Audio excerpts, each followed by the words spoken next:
वही अबू उबैदा जो फलस्तीन के लीडर हैं, उन्होंने अंग्रेजों से, यहूदियों से कहा था कि तुम्हें जिस तरीके से जिंदगी तुम्हें सबसे ज्यादा अजीज है, इस तरीके से हमें मौत जो है इससे भी ज्यादा अजीज है।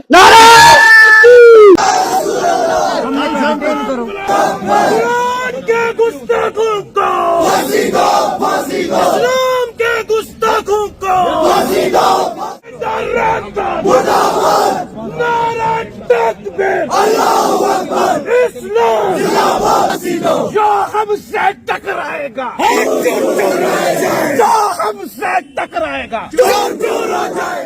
लब्बैक लब्बैक लब्बैक अल्लाहुम्मा लब्बैक लब्बैक लब्बैक अल्लाहुम्मा लब्बैक, जो हमसे टकराएगा चोर चोर हो जाएगा। हम गुलाम हम मोहम्मद के गुलाम। जिंदाबाद इस्लाम, जिंदाबाद जिंदाबाद।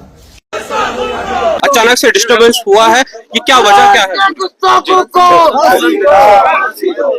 ये जो वरिंदर रासान है, he is the main culprit. He has spoken some worst word against Islam. We are not going to tolerate. जो हमारे बच्चे हैं ये अपनी जान कुर्बान करने के लिए, क्योंकि प्रॉफिट मोहम्मद, हम एक बच्चा, हमारा जो मकसद है, इस्लाम कहता है to maintain the communal harmony in all respect.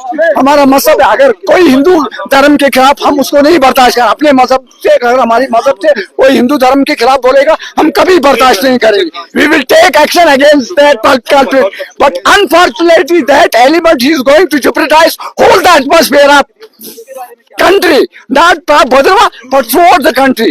Because this point goes to our Prophet Muhammad, we are going to give the full sacrifice for them. This is our I again warn the government to please arrest that culprit and put him behind the bar for indefinite period. Police ने क्या assure किया है? They have given the assurance that we are going to arrest him just now. Yes.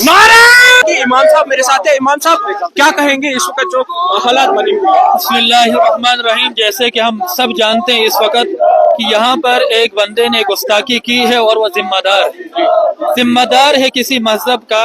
उसको ये चाहे नहीं था कि वो किसी मजहब की गुस्ताखी करे। हालांकि हमारे कुरान में, इस्लाम में बिल्कुल भी इजाजत नहीं कि हम किसी मजहब के खिलाफ बोले, बल्कि यहाँ तक आप सल्लल्लाहु अलैहि वसल्लम ने फरमाया, अगर किसी बस्ती के अंदर मुसलमान ज्यादा है और हिंदू या गैर मुस्लिम कम है, अगर उनके खिलाफ तुमने जो है उनके साथ नाइंसाफी की, कल कयामत के दिन हमारे नबी हमारे खिलाफ हो जाएंगे। ये इस्लाम है। इस्लाम खूबसूरत मजहब है। हिंदू भी हमारे भाई हैं। हम बदरवा के हालात बिगाड़ना नहीं चाहते, हम कभी बाहर नहीं आते, हम अमन चाहते हैं। लेकिन जब बात मेरे नबी की आती है और जब बात कुरान की आती है तो हमसे बर्दाश्त नहीं होता है। फिर चाहे हम रोजे की हालत में हो, किसी भी हालत में हो, हम नहीं फिर देखते हैं कि हमें मौत आएगी। हम वही अबू उबैदा जो फलस्तीन के लीडर हैं, उन्होंने अंग्रेजों से, यहूदियों से कहा था कि तुम्हें जिस तरीके से जिंदगी तुम्हें सबसे ज्यादा अजीज है, इस तरीके से हमें मौत जो है इससे भी ज्यादा अजीज है।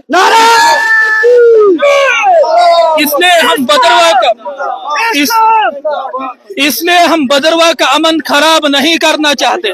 हम चाहते हैं कि हालात साजगार रहे, हिंदू मुस्लिम का जो यहाँ पर भाईचारा है वो जो है कायम रहे। और अगर हुकूमत वक्फ बोर्ड का जो है कानून ला सकती है, वो इन गुस्ताखों के खिलाफ कानून क्यों नहीं ला सकती है, जिनसे हालात खराब होते हैं, हिंदुस्तान के हालात खराब होते हैं। ये देश जितना मुसलमानों का है उतना हिंदू का भी है। इसलिए हमें चाहे, हम उन एडमिनिस्ट्रेशन से गुजारिश करते हैं कि फौरन से फौरन जो है उसके खिलाफ कानूनी कार्रवाई की जाए, वरना हम जो है तब तक यहीं पर रहेंगे, क्योंकि हालात फिर और ज्यादा बिगड़ सकते हैं।